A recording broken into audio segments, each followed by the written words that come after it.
Hello and welcome to Warcraft Daily for today, the 5th of June 2013. In today's news we have Ghostcrawler talking about the patch 5.4 unannounced feature, character services are 50% off, Cross-Realm, Darkmoon Fair, blue posts, and a whole bunch of hotfixes. So to kick off the news, Ghostcrawler has been sort of trolling, with a point though, about the unannounced patch 5.4 feature. Essentially he just pretty much just said patch 5.4 has many exciting features, just pick your favourite. I think the trolly thing is he said, I think we should pretend the unannounced feature was cancelled, it took on a life of its own and can never live up to the hype.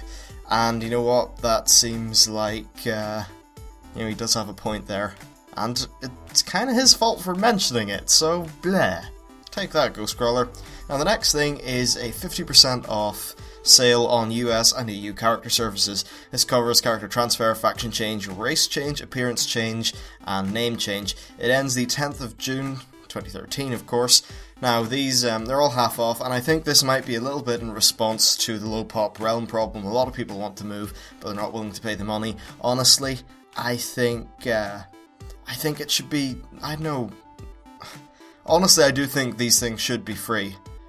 Perhaps, okay, I can understand, like, a race change or an appearance change or something, but moving a character, like just a character transfer kind of deal, that should be free because it's something that directly influences somebody's experience of a game that they're already paying money for a month.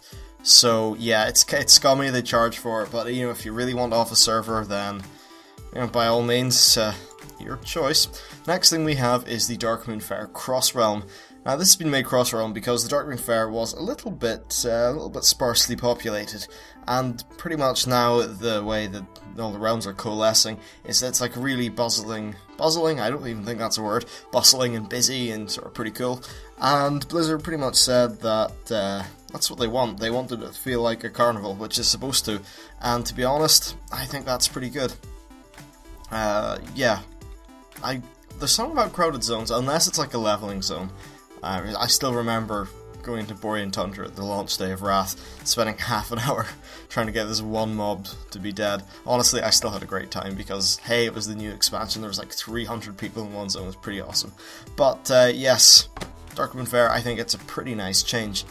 We also had some blue posts. The first one was about the 5.4 legendary item, and currently the best you can do is the 600 cloak, and pretty much the person who, the user, said that they assumed it was a weapon. Blizzard said, "You're certain it's a weapon, winky face." Now, I'd certainly hope it's a weapon, because weapons are more interesting, and to have one at the end of the expansion would be pretty nice. They're memorable, and I think weapons especially. I remember, was it Shadowmourne, or not Frostmourne, the other, like the axe from ICCs, things like that, they're cool, and I think weapons, especially so, because they're one of the main things you see on your character. Now the next thing is about the Conquest catch-up system. Apparently, some people have had caps being weird, and if you have got things which don't conform to the formula I'm going to give you in a second, that you're supposed to contact Blizzard and say, what's up, and preferably you have numbers to back it up. But they said, just to put it all out there, the equation is, it's the number of the weeks in the season minus 1, times 1,000, minus the Conquest points earned that season, plus the cap received from your current rating equals the weekly cap. So there you go, if there is weirdness, then, report it or something. And the last blue post is, it's on the blog, and they are going to San Diego Comic-Con 2013. As for what they're doing, I'm not sure. They said they'll be selling some exclusive products for the first time, but I think that's about it. Honestly, it's getting close to BlizzCon. I don't think they're obviously not going to do much, but it's, I think, probably more of a community thing. And finally we have patch 5.3 hotfixes. These are none too interesting, so that's why I'm leaving them to the end of the show. So first of all, general stuff. Alliance players are now able to initiate duels in the exterior of the Shrine of the Seven Stars. There's a whole bunch of class changes, they'll be up on the screen, you can look at them for yourself. There's quest changes, again, I'm not going through all that, it's on the screen, you can see it. They've moved a few quest levels down from what they used to be. That's probably to facilitate the faster leveling through Pandaria. For raids, they've changed Dark Anubis a little bit in the Throne of Thunder. The massive anima golems will no longer target the same player with multiple matter swap debuffs, and the monk's revival ability will no longer dispel the matter swap debuff. So there you go. That's kind of a pity for the monks. That must have been pretty nice. And for the Gate of the Second Sun, setting sun even, the dungeon should now probably require levels to be, characters to be at level 88 before letting them in a normal difficulty. Are you enthused yet? I am. And for items, the Sun Loot of the Phoenix King and the Retinal Armors, I think, should no longer be scaling incorrectly for level 85 to 89 players. And now that all that bull is done with, that's the end of the show.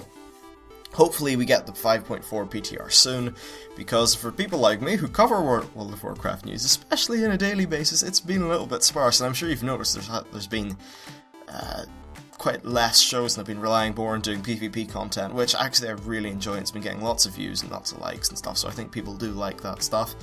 But yeah, there'll be probably more of that tonight, actually, after this episode.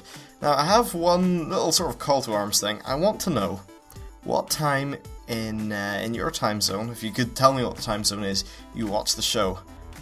Because I'm trying to work out when the best time to upload them is. I think it's about 6:30 GMT. That means UK people can get it in the evenings.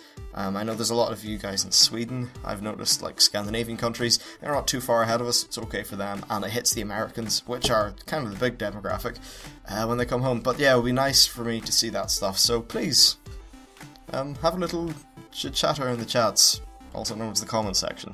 And yes, if you like the video, hit that like button, it really helps, and if you want to subscribe, and you're new to all this shit, go to my channel, and there'll be a video of me explaining why you should subscribe to the channel and how awesomely awesome it is. Because I'm totally qualified to say that. So thank you for watching, and I'll see you guys next time. Bye!